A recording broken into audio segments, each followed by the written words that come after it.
যারা এতিমকে ভালোবাসে আল্লাহ তাদেরকে ভালোবাসে। এবং আল্লাহর হাবিব সাল্লাল্লাহু আলাইহি ওয়াসাল্লাম বলতেন, আনা ওয়া কাফিলুল ইয়াতীমি ফিল জান্নাতি কাহাতাইন, আমি এবং এতিমের রক্ষণাবেক্ষণকারী এইভাবে প্রতিবেশীর মতো জান্নাতে থাকব। এই দুই আঙ্গুলের মাঝে যেমনি গ্যাপ নাই, আমার আর এতিমের রক্ষণাবেক্ষণকারী তার বাড়ির মাঝখানে কোনো গ্যাপ থাকবে না জান্নাতে। We will be neighbour in paradise. জান্নাতে এরকম আমরা কাছাকাছি থাকবো। আল্লাহু আকবার পড়েন।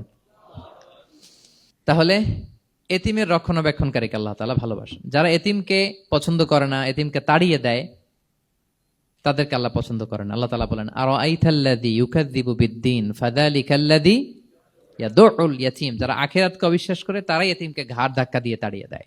কোনো বিশ্বাসী কখনো এতিমের সাথে খারাপ আচরণ করে না। আপনাদের যাদের মন শক্ত, অনেকের চোখ দিয়ে পানি নামে না। আমার এক আত্মীয় আছে, খুব আল্লাহওয়ালা। আমার জীবনে এত আল্লাহওয়ালা আমি দেখি নাই, কিন্তু ওনার চোখ দিয়ে পানি নামে না। বারবার এসে আমারে বলে যে, মিজান কি করবো বলো, তুমি একটু মোনাজাত ধরো। আমার মনে আছে আমি ওনাকে নিয়ে মোনাজাত ধরতাম, তো ওনার কান্না আসে না চোখ দিয়ে। এত আল্লাহওয়ালা, খুব ভালো মানুষ, কিন্তু চোখ দিয়ে পানি নামে না। এটা অনেকের হয়, নানা কারণে হয়। তো আল্লাহর হাবিব সাল্লাল্লাহু আলাইহি ওয়াসাল্লাম বলেছেন, কারো যদি চোখ দিয়ে পানি না নামে বা হৃদয় নরম না হয়, তারা যেন এতিমের মাথায় হাত বুলিয়ে দেয়। এক সাহাবী এসে বলেন, ইয়া রাসূলুল্লাহ, আমার হৃদয়টা বড় শক্ত, হৃদয় নরম হয় না। রাসূল সাল্লাল্লাহু আলাইহি ওয়াসাল্লাম বললেন, তাই?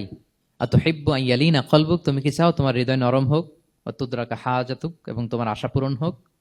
তিনি বললেন, হ্যাঁ। তখন রাসূল সাল্লাল্লাহু আলাইহি ওয়াসাল্লাম বললেন, ইরহামিল ইয়াতীম, এতিমের উপর রহম করো। ওয়ামসা আলা রাসি, এতিমের মাথায় হাত বুলিয়ে দাও। ওয়া আতইমহু মিন তুআমিক, তোমার খাবার এতিমকে খাওয়াও। তালিনু কলবুক, তোমার অন্তর নরম হবে। তুদরাকা হাজাতুক, তোমার ইচ্ছা পূরণ হবে। তাহলে হৃদয় যদি শক্ত থাকে, কার মাথায় হাত বুলাবেন? বুলাইছেন কখনো? খুঁজে খুঁজে হাত বুলাবেন। বাংলাদেশে তো অনেক অরফেনেজ আছে, অনাথ আশ্রম, ওখানে যাবেন। সুযোগ হলে একদিন যে একটু লাঞ্চ করলেন ওদের সাথে বসে, ডিনার করলেন, একসাথে খেলেন, ওদের মাথায় হাত বুলিয়ে দিলেন, সাধ্যমতো কিছু উপহার হাতে তুলে দিলেন, আপনার ইচ্ছা পূরণ হবে আর আপনার হৃদয় নরম হবে ইনশাআল্লাহ। আর এতিমকে আদর করা মানে নবী সাল্লাল্লাহু আলাইহি ওয়াসাল্লামের প্রতি ভালোবাসা দেখানো। কারণ আমার নবী এতিম হয়ে বড় হয়েছেন। এতিমের প্রতি ভালোবাসা প্রকারান্তরে নবী সাল্লাল্লাহু আলাইহি ওয়াসাল্লামের প্রতি ভালোবাসা দেখানো হয়, কারণ আমার নবী এতিম হয়ে বড় হয়েছেন। সুবহানাল্লাহ। কিন্তু তার বিপরীতে আমরা সমাজে কি দেখি? এতিমের মাথায় হাত বুলানো তো দূরের কথা, এতিমের সম্পদও খেয়ে ফেলে অনেকে। হ্যাঁ, এরকম আছে না? এতিমের সম্পদ দেদারসে গিলতেছে। কি যে আমাদের চিন্তাধারা! দেখবেন যে লোকটা এতিমের সম্পদ গিলে, ওরা রোজা অবস্থায় এক ঢোক পানি গিলাতে পারবেন কিনা দেখেন। যে বলেন একটু পানি খান তো, খাবে না কেন? হারাম। তো ওই হারাম কিন্তু গিলতেছে ইচ্ছা মতো।